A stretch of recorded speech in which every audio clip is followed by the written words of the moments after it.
What's going on, Vigilante World? It's your guy Spec Civilian, and we back with another video. First things first, I want to give a shout out to all my viewers, subscribers, and Patreon supporters for making this a home to catch some content before y'all make a purchase. In today's video, we actually got another episode of Glocked and Locked. In today's episode, we're actually going to be going over another one of my favorite compact pistols, and honestly, one of the very first pistols I've purchased ever, and that's going to be the Glock 19. This is going to be some of the specs and features that goes into a custom Glock 19 and how it can be the future of what you're going to actually be carrying. And what I mean by that is, how is the innovation going to lead into the future to where you can have less problems in total? Not only that, what tech are you going to use more advanced than just your average traditional pistol setup? Now I'm talking about actually using tech versus something traditional like iron sights, how you can use all of these things as a tactical advantage. So let's get into it. Alright, Vigilante World, let's get into what we did to make this the future of EDC, or rather my futuristic EDC. So as you guys know, this is my Glock 19 custom compact. Now this is really, if you've been following the channel, you know that I have a XL version of this, or a 19XL. That's pretty much a bigger version of this, or the 34 version of this. This is pretty much that compact version of a super tack gun that I ended up building or putting together, that I think is probably one of the best, compact builds that you can have and still carry. Now typically, people get the guns, or get some of these guns, and they have very simple setups because they want kind of a lighter gun, and that's totally fine. With this being a polymer gun, but still having all of the offerings that it has, it still manages to keep this thing super light, well under 30 ounces, with or even without the magazine. Now, as far as having rounds in there, that's totally up to you. We'll go ahead and start at the top, just like always. We threw a Holosun 507C green on there. As you can see, I do have mine with the crosshairs as well as the dot, which that's just kind of my preference. And not only that, you see it has that tint, it has kind of like that pinkish blackish tint there, which is perfect to pick up that green dot if you're ever using it out the range or any type of service type use. So super great dot. Still has your solar panel at the top, so you can actually save a little bit of battery if you're outside running it in any outdoor ranges or anything like that. So super great pickup, definitely for the money. Now if you can find one, pick it up. If not, it's okay. You can always get that red one and throw it on there. It'll do the exact same job. Totally up to you, but this was just my preference for this specific setup. Moving forward, we have that slide on there. This one right here is the ZPS-1 by Zephyr Precision. Now this is a super great slide because this is kind of like their speed racing slide. Has all these amazing cuts and ports in it, so you can have all this nice weight taken out of it whenever you're adding a mounted optic or something like that, to where literally all this weight just gets taken out and put right up there, which is perfect because you're gonna still have the most balance in weight of the gun, which is super great. Though if you're gonna throw some ports in it, keep in mind you are exposing your barrel to dirt, dust, stuff like that. But if you know how to clean your gun and manage your gun and stuff like that, you're not gonna have to worry about any type of things like that. Totally up to you if you want to go with a slide exactly like this, but I would say even if you're going to just throw a couple windows on the side, something to kind of like speed up the slide while still being able to mount an optic. Now personally, I didn't want to throw any sights on here because again, this is the future of guns right here. We don't need traditional sights on them anymore. What's the point of traditional sights? Oh, well, what if this goes out? Well, that's the exact point of this video, because if that goes out, then guess what? We still have this right here. That's the Olight PO Valkyrie 2 Balder Mini. And this is probably one of the best lights that you can get for your gun and still have a compact package that is thriller. Say the battery goes out on this, then you can always still flip that on, and then there's your sight. Not only that, if you needed to, go ahead and flip the switch and you have both light and laser. So you're never really losing any sight. Though a lot of people have this misconception that, oh, if you don't have any sights, then you're not gonna be able to aim. Honestly, if you're a training shooter and you're going to the range, at least trying to go to the range and find some ammo and stuff like that, then you're gonna know how to shoot even without sight. At least how to hit a target within a 3 to 7 yard minimum. Okay, sights, not a big thing for me. Now, me personally, I stuck with the original marksman barrel that came with the gun, just because I honestly thought that was probably one of the best coated barrels that you can get. I actually have a true precision barrel, which the coating on it just ended up chafing almost immediately as soon as I went shooting it. The finish should just last a little bit longer than it did, to be totally honest with you. With this type of slide, if you're gonna get a severe precision slide, you are gonna have to throw in some Gen 5 internals if you get the Gen 5 slide, and they do have a Gen 3 and Gen 4 version if you go to the site. Now, I did throw a nice tungsten recoil spring on there so that I can make sure we have that super nice action. So of course, you know, we're safe out here. Super nice. And as you can see, those ports still work as some sort of serration. So even if you didn't want to come over top or from the back, then you can always still use those ports as some type of serration. Definitely if you have the proper grip for yourself. Now, my dot is zeroed. My green dot on here, laser, is zeroed to where they meet at about 25 yards. So within 25 yards, I'm honestly gonna be able to have a shot on target, or at least within about 10 inches of wherever I'm going to be shooting, as long as, of course, you know, the situation's proper to where I can shoot and fire without hesitation or fault. Now, this is an SSVI trigger, which these ones are super nice. It was a company that I actually stumbled across, and I just wanted to kind of try the trigger just because it actually looked pretty solid, and I felt for the design it might be great, and honestly that's what it is. So just real quick, just so I can show you trigger real quick. So of course, here's your take up, and then you get some creep right into the brake. So it kind of has that rolling brake, very similar to like a Omega trigger, to be honest with you. There's your reset, creep to that brake. Now, super nice.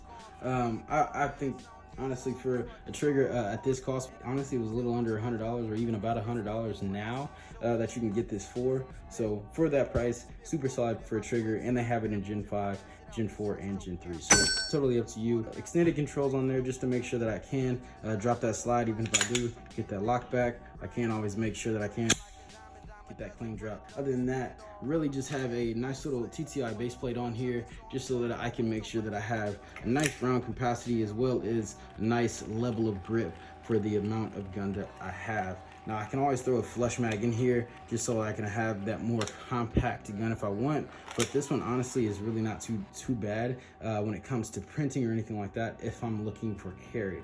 So it's totally up to you if you want to run flush or if you want to run this one. The flush ones are going to be 15, as you know, your standard mag. This one does bump it up to about an 18 or even 19 round mag plus one. So it's up to you if you want to have about 19-20 rounds with one in the tube, or if you want to have 15-16 rounds with one in the tube. So it's totally up to you. This is the future of EDC right here, where you're having a mounted optic system as well as a light laser, and that's going to be your main sighting setup without no sights. I can always throw some backup sights on there. I have some backup sights on my other firearms.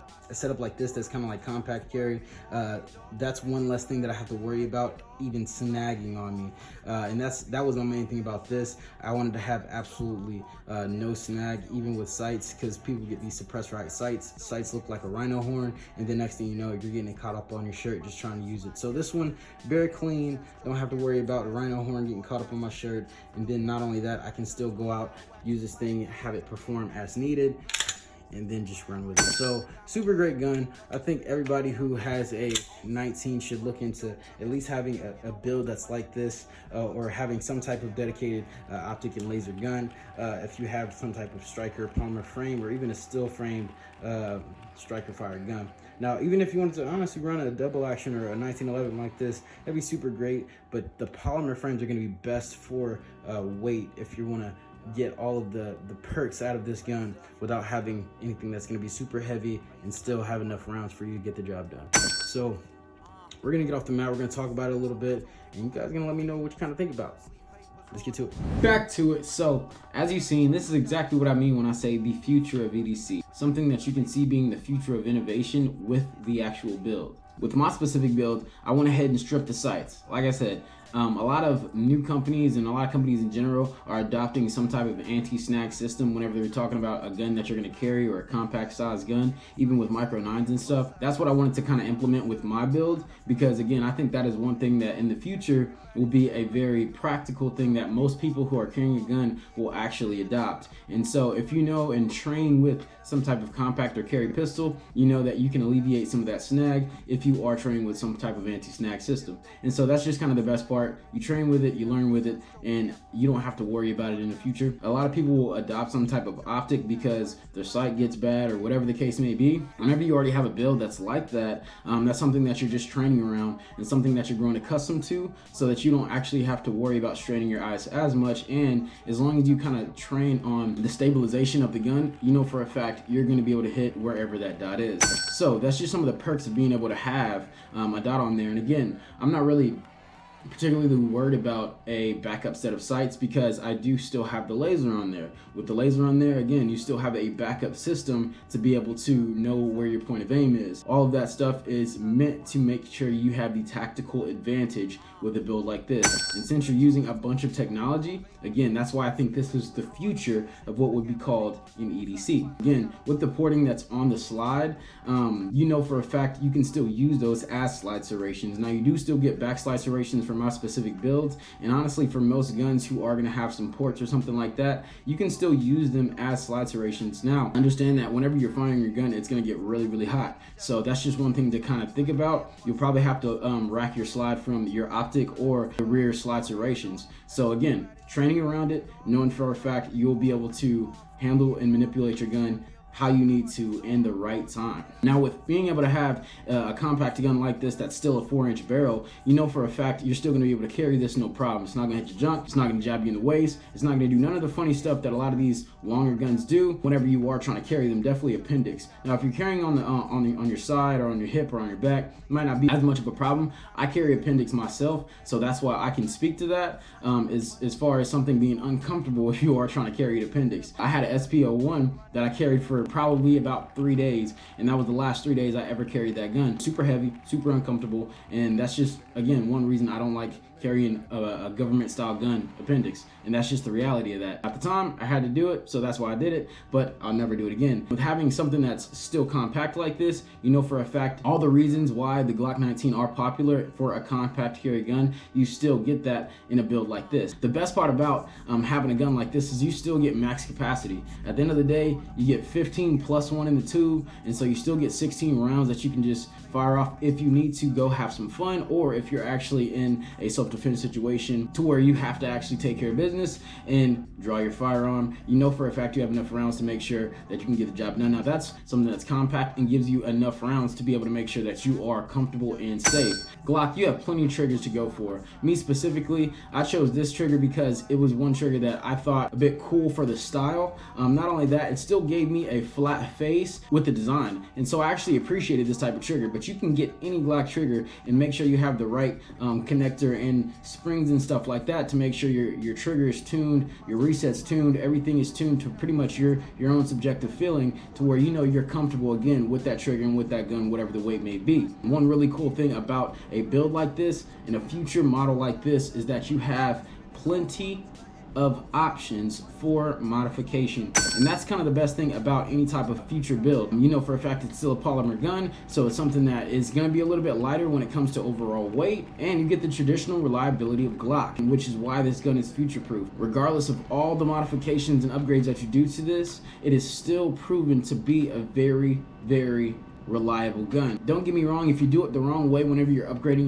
your gun, you're gonna see some problems, but if you do it the right way, you know for a fact you can mitigate all those problems and make sure that your gun still runs as great as perfection as it is out of the box. Now keep in mind, a future build like this, you know for a fact it's gonna aid in accuracy, you're still gonna have that reliability, and the best part about having a Glock specifically is that it does not cost an arm and a leg. You know for a fact you can go spend a few $100s on just the base gun, and then on top of that the slide and all the other internal parts that you want. Less than about $1,000 or even less than about $1,500 if you want a gun that's honestly up to par with a bunch of very, very expensive guns. Now, don't get me wrong, are they gonna be exactly as accurate as them? Probably not. As long as you train with them, you can find a way to make sure that you are just as accurate with that gun. And that's kind of the best part about these builds. You got everything in the weight, you got everything to give you a tactical advantage, and you have a bunch of rounds that you can make sure that you get the job done if you needed to. If you did like that build and you like this video, make sure you smash that like button. On top of that, if y'all have any other comments, make sure y'all drop those comments right down below. I love to hear what y'all think about the build, and not only that, what builds y'all possibly have that could possibly be the future of an EDC build. Definitely make sure to check out my Patreon account. There's gonna be some cool links. There's gonna be some real cool exclusive stuff coming up. I have a really cool roadmap coming up for you guys